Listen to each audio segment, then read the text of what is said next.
Unfortunately, many of my worst fears were realized after watching this event, and oh boy do I have some thoughts to share. So let's get to it, shall we? I'm Rant with my review of New Japan Pro Wrestling's Dominion and Osaka-Jo Hall 2022 event. I'm going to warn you right now, if you are a Bullet Club fan, you may not like a lot of this review, but that being said, I respect your opinions and takes regardless because we're all wrestling fans sharing our passion for professional wrestling, regardless of what company, what talents, doesn't matter. We all love pro wrestling.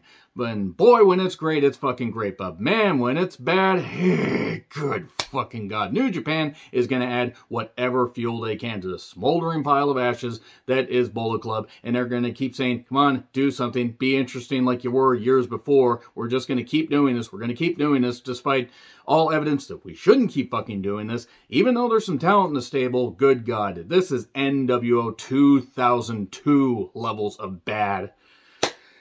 Whoo! Yeah, this is going to be one of those reviews because this show angered me and I had a feeling that it might, but I went in just with an open mind because I'm like, you know what, I've been wrong before, and unfortunately, after a couple things that I didn't mind, it just became more and more evident they were just going to give Bullet Club everything, do the same repetitive interference bullshit, make the referees seem ineffective, and just get to the point where it's like, really, you're giving him a championship? Oh, really? You're doing this? You're keeping a championship on them? You're doing this? And I had these thoughts well before the main event even fucking came along. I had these thoughts well before the semi-main event came along. Anyway, video package on the various matches, you know, the entire card. I will say that the New Japan production staff put together a great video package. Great shit. Made this event feel big. Kevin Kelly, Chris Charlton on commentary. Opening match, United Empire members, Aaron Henare, Francisco Akira, and unfortunately TJP. And unfortunately TJP is going to be his name because TJP, while technically sound, is a fucking goddamn idiotic douchebag that has exposed his whole ass multiple times and has no business being in a professional wrestling ring, in my personal opinion. So they took on Taguchi, Wato, and Tenzan. They are basically having this be a preview of the IWGP Junior Heavyweight Tag Team Championship matches taking place on one of the New Japan Road shows that I'm probably not going to end up watching. I mean, I might put you know, put it out there to the people. If you want me to review the road shows, you let me know in the comments, and I may do a hodgepodge of all three shows like in one video and just hit the highlights and a few of the lowlights. But the crowd did seem amped, by the way. At one point, Chris Charlton says TJP is trying to outthink Wato. I thought I smelled something burning from all the way over here. And on tape delay, because I did not watch this live, Wato hit a nice dive. Pace was fine enough. And Aaron Henare with a new finisher, implementing the full Nelson to tap out Tenzan. And I wrote down, put Henare in the G1 field because the man has earned it. He has worked really goddamn hard through all the protocols and all the quarantines and all that shit. He's kept himself in great shape. He was on the ascent, in my personal opinion, to do some good shit before the pandemic hit. Put him in the field, and they did. I will have my thoughts on the field here in a little bit. LIJ members Hiromu, Ibushi, and Naito took on Bullet Club members Ishimori, ELP, and Ace Austin. And at one point, Naito was playing with Ace Austin's stick. And it's the usual, but not bad, because it was fine. It was fine for what it was. CR2 on Bushi 1, 2, 3. I'm not going to really cover a lot of these undercard matches in great detail. Not that the talents didn't, you know, put in great efforts, but some of these matches are just there like, oh, let's just, you know, get the crowd bubbled up and everything, and then let's really get to the big stuff. Like Yano versus Doc Gallows. Who the fuck thought that Doc Gallows in a singles match in 2022 was a good idea? I just want to talk. Seriously, I just want to fucking talk to you, you fucking idiot. Remember when Gallows and Anderson were actually a really good team in New Japan, and then they went to WWE, and people were initially on their side after they got released from WWE? And then Gallows and Anderson decided to do a bunch of like bullshit, you know, mock wrestling shows, and Anderson decided to expose his whole ass. A lot of exposing of ass going on here in New Japan. Gallows and Yano, I can't think of a match I'd rather see less. Unfortunately, I got one a little bit later. So, Gallows ends up losing after a low blow because the monitor goes out, and 1, 2, 3. At least the right guy won, because Doc Gallows has no... But Doc Gallows, Luke Gallows, whatever the fuck his goddamn name is, I don't care. Doc could take a holiday, a permanent holiday for all I care. But he loses. Okay, cool. Yano wins. See, Yano winning these matches doesn't bother me. Yano being in the G1 doesn't bother me. Yeah, it gets a little bit repetitive. But Yano at least can work. And I'm not saying that Gallows can't. It's just that he hasn't been able to work for a number of years. So then we get the Never Openweight 6-Man Championship tag team match. Good fucking God, that's a mouthful that I completely said wrong. Zack Sabre Jr., El Desperado, and Kanemaru taking on House of Torture. So it was Evil, Show, and Yujiro Takahashi with Dick Togo. Hey, we got the same House of Club Bullet Torture stuff. That might as well be what I fucking call them because it makes about as much sense as House of Torture. So they try to jumpstart Suzuki-gun, but Suzuki-gun is known for dirty tactics. And I actually wrote down, give ZSJ and El Desperado G1 slots. Well, I was right on one of them. Melee and a loaded show kick pad with the wrench, the bullshit, shock arrow, 1, 2, 3. So the Never Openweight 6-Man Championship stay on, one of the worst trios going in wrestling today. That's not even knocking talent. Evil can work. Show can work. Yujiro is also there. Yujiro can work. He's just not very interesting. Nor is House of Club Bullet Torture. So let's get to Cobb and Okan, the Great Okab, as it were, against Chase and Bad Luck Fale for the IWGP Tag Team Championships. And I actually wrote down, I fucking forgot that they gave Chase a tag team title. Further proving that New Japan's bookers, matchmakers, and whoever are fucking drunk or stupid. Fale is shot is what I wrote down. And thank fucking God, Tour of the Islands, 1, 2, 3. Cobb and Okan got the victory and are tag team champions again. Good. Give them a run until Wrestle Kingdom. You might as well, because I have a feeling that even though Cobb and Okan will probably have decent runs in the G1, I do not anticipate that either of them are going to be in the upper echelon by the end. I think Cobb's peak was last year when he ran off a bunch in a row and then lost to Okada in his final night.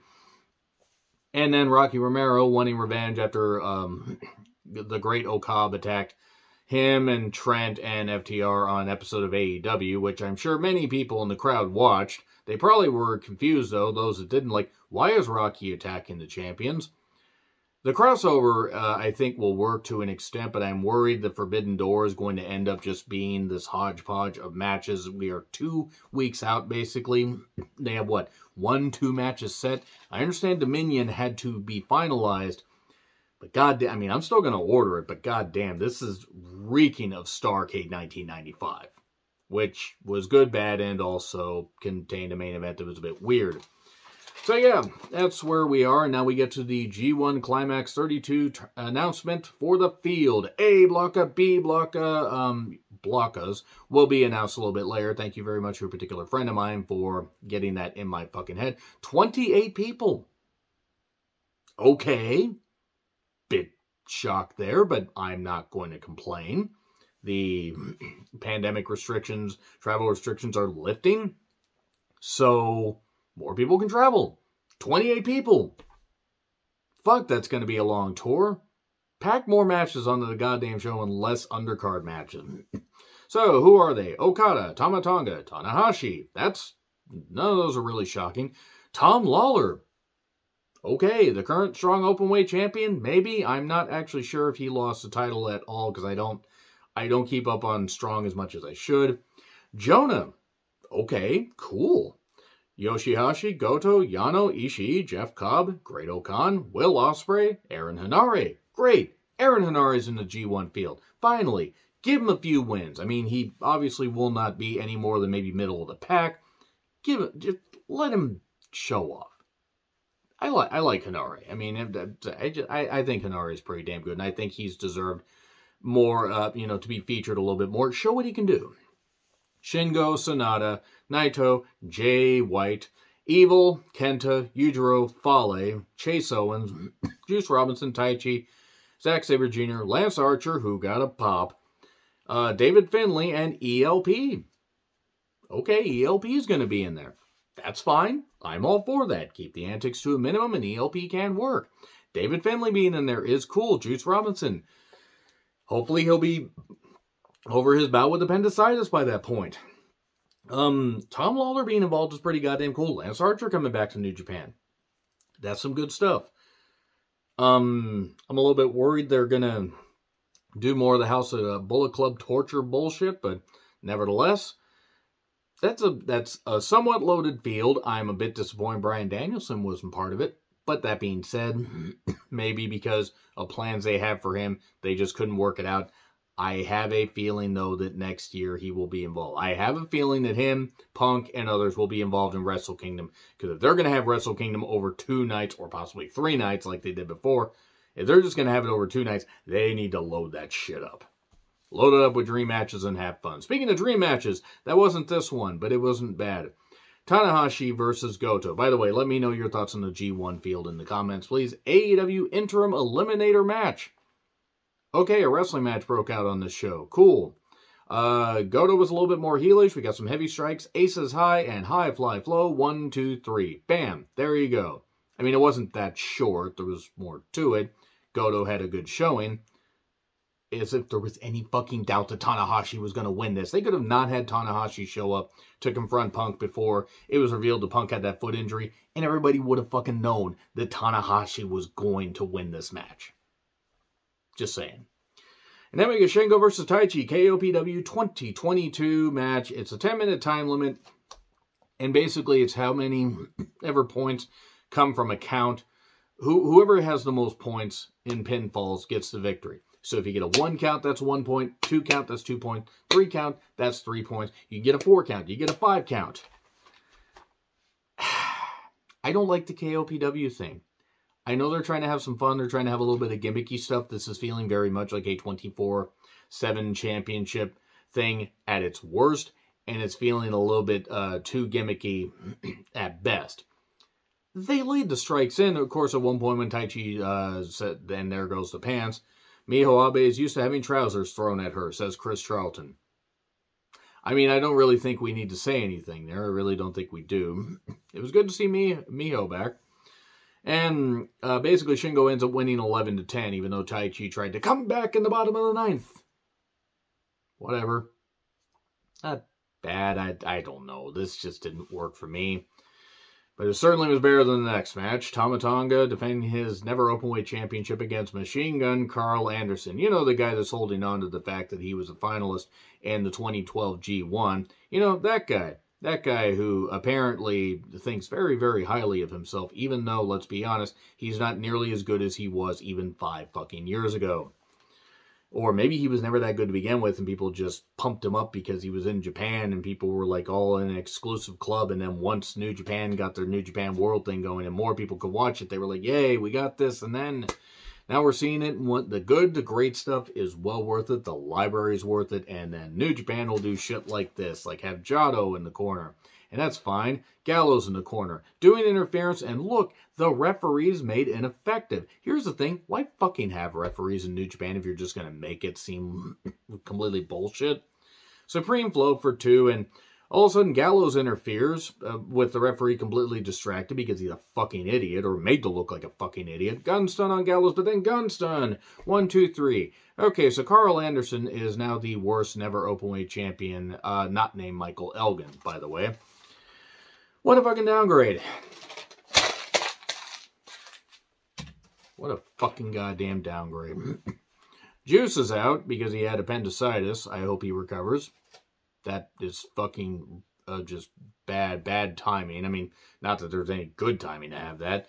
The U.S. title is vacated.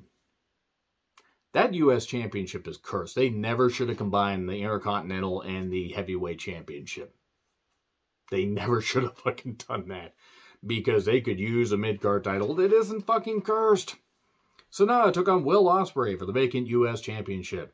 Sanada is coming back from an orbital fracture, and Ospreay is coming back from a kidney infection. Apparently it was really serious, and I'm glad both are okay. Ospreay